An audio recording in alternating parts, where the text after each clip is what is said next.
brocha, torra o pênis da tomada. Pra bacana não existe chacina. Porco arrota e mata balconista. Essa tranqueira é para o Parreira. Minhocão do ex-prefeito estourou a camisinha. AIDS leva Fred Mercury pro buraco. Sexo anal explode no Centrão.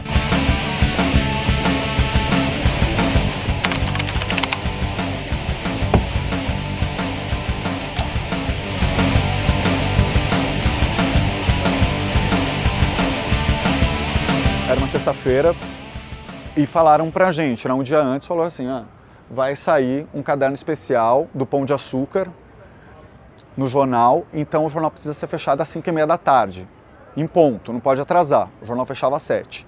A gente fechou o jornal e ficou esperando entrar um anúncio de meia página no jornal, e a gente ficou esperando, só o anúncio de meia página entrar para a gente fechar o jornal. E o caderno com as ofertas do Pão de Açúcar, na verdade, era um caderno apresentando o Jornal Agora para os leitores do NP.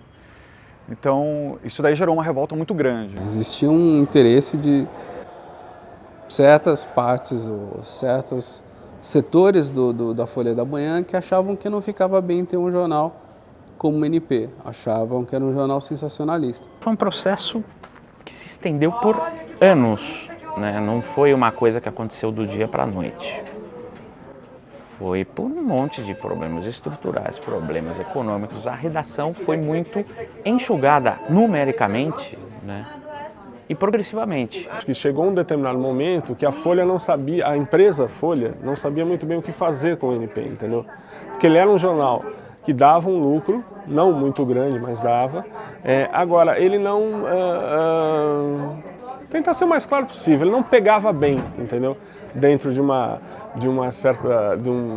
grupo de anunciantes da Folha, de pessoas formadoras de opinião, entendeu? Era tratado como uma coisa, como um subjornal. Fiquei triste porque acho que o fechamento do NP é o fechamento de uma tradição, de uma herança, né, do jornalismo brasileiro. Foi triste para mim, eu fiquei chateado, fico até hoje, eu adoraria que existisse o NP.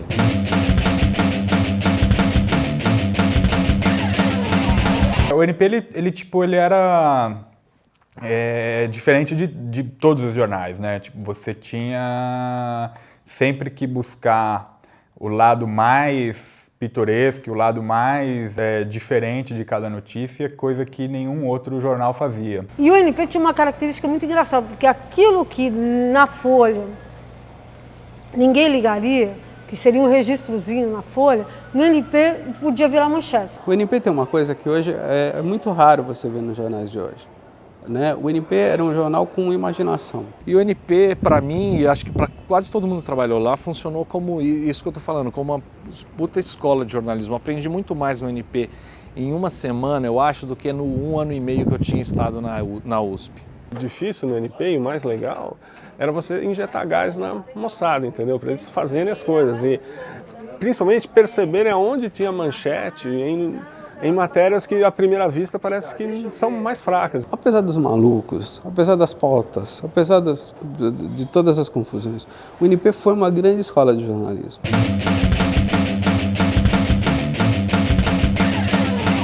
O principal movimento contra o jornal foi na época do envelopamento dele, né? O processo do ensacamento ele começou com um título que não era nem manchete, né? Que era Maradona, bom de bola e ruim de taco, que era uma foto do Maradona pelado, e aí estava fazendo menção de que o cara tinha um pinto pequeno. E aí rolou esse processo de ensacamento justamente por causa dessa foto e por essa manchete. Se fosse determinado que o NP teria que ser vendido ensacado, o jornal teria fechado já naquele momento, em 1991. Mas aí foi uma vitória histórica do jornal ali, esse foi um processo que se arrastou durante um bom tempo e o INP ganhou. Assim, para o jornalismo em si foi uma puta vitória. Assim. Porque o NP tinha um tratamento jocoso, né? Uma vez a gente chamou o Kid Vinil de bofe bigodudo e o Kid ligou para lá. Né? Era uma brincadeira, assim. Dá para você fazer um negócio debochado, com palavrão, com brincadeira, com tudo mais, sem ferir, entendeu, as pessoas, né? Mas você tinha que se controlar, cara, porque de vez em quando ali na quentura ali do fechamento, ali dá vontade de você botar umas coisas, né? O jornal ele fazia parte de uma empresa que tinha ali um preceito ético, um manual de redação, enfim. Parte dessas regras o NP tinha que cumprir integralmente, quer dizer, tipo, ele não podia apurar uma história e publicar sem outro lado, que é uma regra básica na empresa. Então a gente seguia, de certa forma, os mesmos preceitos éticos ali que norteiam os outros jornais do grupo, só que a liberdade estilística, a liberdade de enfoque era muito maior, ao ponto, às vezes, de você ter questionamentos éticos.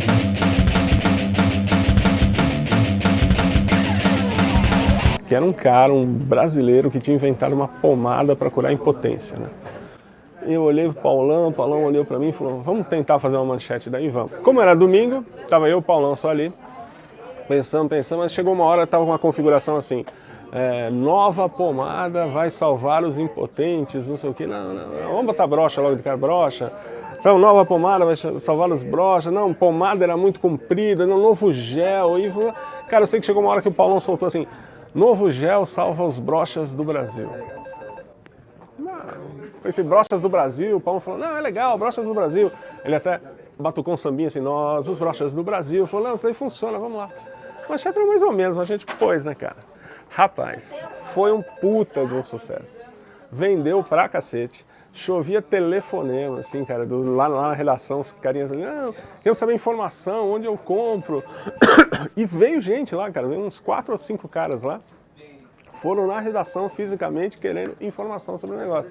Eu lembro que o nosso boy ficava tomando conta ali da entrada da redação, volta e meia ele chegava lá e falava, ó, chegou mais um brocha aí, cara, tem mais cara ali. Tinha um cara que tinha lido num lugar que tinha um tratamento para impotência que era dar uns choquinhos no pênis, que o pênis ficava energizado. O cara pegou louco, foi lá e enrolou o pênis dele numa espiral de fio elétrico, ligou na tomada. Bom, foi eletrocutado. Eu fui numa fábrica de vibrador uma vez, que tudo era engraçado nessa história. Era uma fábrica, ficava na Vila Ré, o dono chamava Cônsulo, então tudo assim, tipo, era piada pronta quase. E eu fui com uma manchete já na cabeça, que eu falei, vou ver se acho um crente ali, porque era a época que estava bastante, o sinônimo para pênis era Braulio, era a época do Braulio, tinha o samba do Braulio, não sei o que, todo mundo só falava em Braulio. Daí eu fui com a seguinte manchete na cabeça, crente tá duro na fábrica de Braulio. E acabou não achando um crente, mas tinha uma coisa melhor, tinha uma mulher lá que trabalhava ali na inspeção final ali, que era virgem. Daí a manchete foi virgem dá duro na fábrica de Braulio. Essa foi uma descoberta do Ricardo Valadares, na verdade. O Ricardo estava fuçando o arquivo do NP e achou a cena de um filme em que um cara massageava, né, a parte traseira do Wagner Montes, digamos assim. Eu achei o cara e eu fui lá na maior cara de pau do mundo, assim, falar que ia fazer uma matéria sobre o cinema nacional, sobre o diretor do filme e tal. E a gente foi... E eu fui enrolando ele, né, falando sobre cinema, sobre enquadramento, sobre não sei o quê. Até que, né, isso tudo gravado, obviamente, que a gente nunca fazia entrevista sem gravar. Até que, obviamente, veio a pergunta fatal, né? Pô, mas como é que foi passar a mão no traseiro do Wagner Montes e tal? Aí o cara já estava solto, você já tinha ganho ele, né? Aí ele começou a contar um monte de barbaridade, né? Falando que o Wagner era todo machinho, que o diretor falava assim, enche a mão. E quando saiu, né, escolheram justamente uma foto que ele estava com o dedo assim. Então a manchete era assim, eu acho que era alguma coisa tipo, este dedo enfiou a mão, foi enfiada no traseiro do Wagner Montes. O zagueiro Tonhão do Palmeiras, 6 ou 5? num jogo com o Corinthians, estava dando um carrinho, estava entrando por baixo do Tupanzinho do Corinthians, que é desse tamanho, né? É um jogador de estatura baixa. E o Tonhão, um zagueiro avantajado, está passando e o calção dele, com o movimento, abriu e escapou determinada ferramenta de serviço dele. Nítido assim, né? Não precisava fazer mais nada, era publicar a foto. Tal. E aí a gente deu a foto e ainda foi repercutir. Tinha um evento esportivo que tinha um monte de gente, assim, tipo, rumo ao PAN, e aí tinha Hortência, tinha gente de tudo que era esporte. O pessoal olhava e não acreditava naquilo, né? Mas eu sei que a gente acabou emplacando o apelido Tonhão Chulapa por causa dessa foto. E aí, ao longo dos anos, toda notícia que tinha sobre o Tonhão era pretexto para a gente dar a foto de alguma forma. Em 1990, eu acho que o Globo, o Ibrahim Suede, publicou que o Clodovil estava com AIDS. E o Clodovil ficou indignado, falou que não tinha nada a ver e tudo mais, e processou o jornal, e ele convocou a imprensa para mostrar o certificado que ele não tinha nada, que ele estava, né, não tinha HIV nem nada. Né? Então ele convocou todo mundo para o ateliê dele, que era lá perto da Brigadeiro, perto da Dacom, um lugar chique, né, perto do caminho da Brigadeiro, lá perto do Jockey, né? Tudo bem. Então foi assim aquela tarde agradável, né? O Clodovil daquele jeito lá, com os mordomos dele com luva, servindo bolinho, servindo chazinho, biscoito fino, coisa importante para todo mundo. Aí ele mandou todo mundo fazer uma fila e foi perguntando, você é da onde? Ah, eu sou do Agora, eu sou da Folha da Tarde, eu sou do Jornal do Metrô. E eu, sou do Notícias Populares. Ele falou, menino, olha só, esse rapaz é daquele jornal, como é que é? Enfiou o pênis na tomada e o broche enfiou o pênis na tomada, não sei o que lá, não sei o que, né? Tudo bem. Aí fez lá, a gente fez a matéria, ele mostrou o certificado, a gente fotografou, como todo mundo deu a matéria, né? O cara não tava, tudo mais. Mas como a gente ia tratar esse assunto? Aí a gente publicou essa matéria no fim de semana, que era, né, a época nobre, né? O período nobre do jornal foi mais ou menos assim, a chamada era assim. Clô tá com a rosca, beleza, pode sentar à vontade. O cara foi satisfazer suas necessidades fisiológicas entre dois barracos, assim, entendeu? E o cara ficou lá, e entraram os caras para fazer uma chacina nesse barraco. E o cara morreu sem ter nada a ver com a história. E ele estava realmente, assim, com as calças arriadas, entendeu? Cagando ali, tomou um tiro ali, enquanto tomou 2 tiros, eu acho, ou mais. E aí a gente passou a tarde inteira conversando sobre quais os sinônimos que a gente encontrava para cagar, entendeu? Para ver qual o possível que a gente conseguiria colocar no jornal sem dar problema, né? Então, sei lá, fundindo um bronze, passando um fax, todas aquelas coisas. Então imagina, a gente chegou no final do dia com uma lista enorme, assim, deu até uns 50 sinônimos, assim, né? A grande maioria é impublicável, né? E aí saiu essa manchete que foi incrível, mas é uma situação também inusitada, né? Boa parte daquelas fotos de carnaval que as pessoas viam no NP eram armadas, né? Isso antes de chegar à nova direção, antes de chegar à direção do Leão Serva, aí o Leão quis fazer uma coisa mais, né, bem estruturada. Mas boa parte era armada, juntava o Júlio Saraiva, mais uns 3 caras, um fotógrafo, e um bando de meninas de vida fácil e ficavam se agarrando numa sala ou em algum lugar e tal. E o Júlio tinha uma tatuagem no lado esquerdo do braço, né? Então, o fotógrafo que fosse tirar a foto do Júlio não podia fotografar esse lado esquerdo do Júlio. Numa dessas sessões, teve um cara novo que não sabia disso e fotografou, né? Então, a mulher do Júlio abre o jornal, olha, fecha e fala assim, eu quero divórcio. Chegou uma vez uma radiografia lá no NP que mostrava assim, a caixa torácica da pessoa e tinha um alicate ocupando quase a região toda, assim. E era um desses alicates de cortar fio de alta tensão e o cara tinha enfiado aquilo pelo ânus. E daí a gente chegou em cima dessa radiografia, a gente fez toda uma história ali, a gente até brincou que era OEA, Objetos Estranhos no Ânus.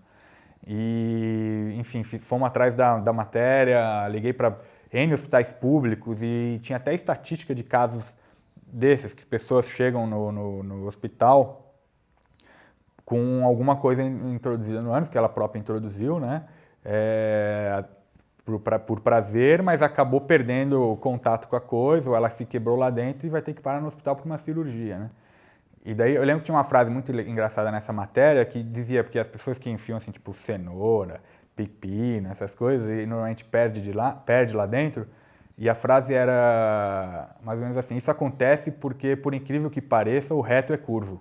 Isso foi manchete do NP também. A manchete era uma coisa na linha gay, enfia alicate lá atrás. O Walter Novaes, que era o nosso secretário de redação, ele tinha sempre umas sacadas assim, Muitas vezes ele acertava, outras vezes não, né? Aí ele chegou lá e alguém falou para ele dessa coisa do peru artilheiro, né? Que era um peru que supostamente ele fazia embaixada. Na verdade, se jogava bola, o peru fazia umas mise-en-scenes, né? Ele achava que isso era uma pauta sensacional. Aí quem foi cobrir foi o Marcos Paixão, que era um repórter de economia, um cara sério. Se fosse picareta que nem a gente, eu sou trash, eu gosto dessas coisas. Mas ele mandou um cara sério, né?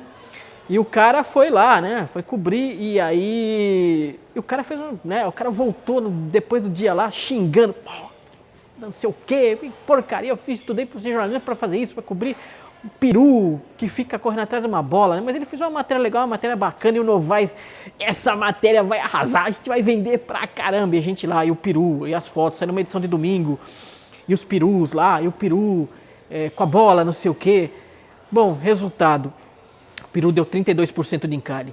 Foi uma das edições que menos vendeu naquela época. Estava numa reunião de pauta de manhã, entrou um cara da fotografia na reunião e falou, olha, tem um cara no telefone dizendo que tem um pinto preso num fio de alta tensão. Todo mundo parou, como assim? Um pinto? É um pinto, um pau, assim, um pênis, assim, tá preso lá. Pô, a gente chamou o Zé Maria, o fotógrafo, e falou, bicho, vai lá e vê o que é isso, né, meu? Vamos ver o que acontece. Aí passou uma hora e pouco, o lugar era lá longe, né, também era no Capão Redondo. E aí, daqui a pouco, o fotógrafo ligou e falou, olha, é um pinto, cara, eu meti o zoom da máquina ali, é um pinto que tá amarrado, pendurado no fio de alta tensão. Pô, aí mandei um repórter pra lá, né, e tava lá o pinto, né, e tiramos foto ali, zoom ali pra aproximar o pinto, e todo mundo lá, repórter dando volta no bairro, quem é o pinto, aquela história toda. Bom, aí chegou na hora de fechar o jornal, cara, a gente falou, não tem o que inventar. É a foto do pinto, enorme, assim. O pinto até era razoavelmente enorme também, mas a foto era grande. E assim, de quem é esse pinto? Só isso, não tinha mais o que inventar. A manchete estava pronta e boa, né? E a gente saiu, cara, o seguinte foi um rebuliço, né? Foi sucessão, o jornal vendeu pra cacete, quase esgotou. E a gente tinha que continuar com a história. Aí chegou no dia seguinte, a gente voltou lá, tinham tirado o pinto de lá, então começou a história, quem roubou o pinto? É o pinto voador, a gente começou a chamar de pinto voador, porque o lugar estava muito alto, né? Então, cara, a gente deu uns 5, 6 dias manchetes seguidas com o pinto voador.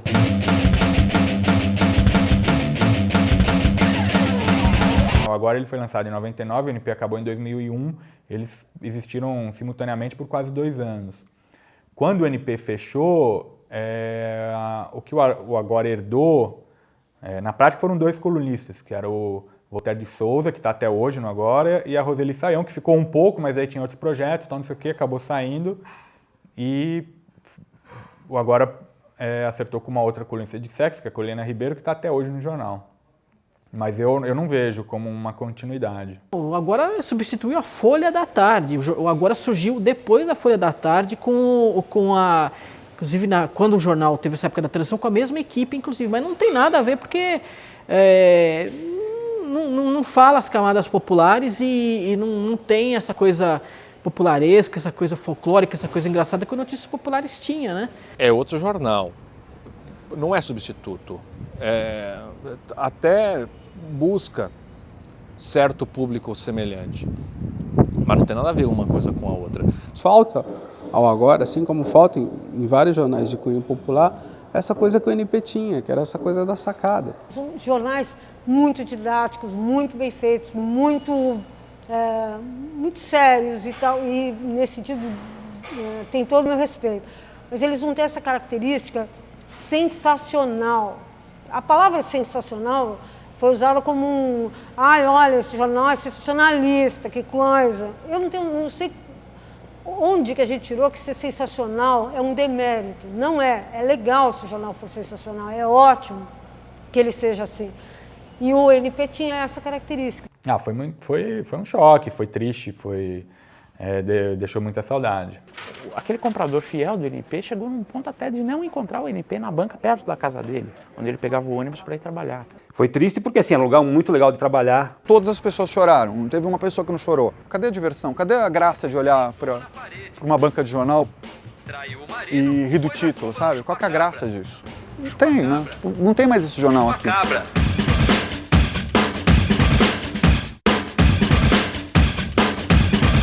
Advogado vai ao cinema comer pipoca e leva um pipoco.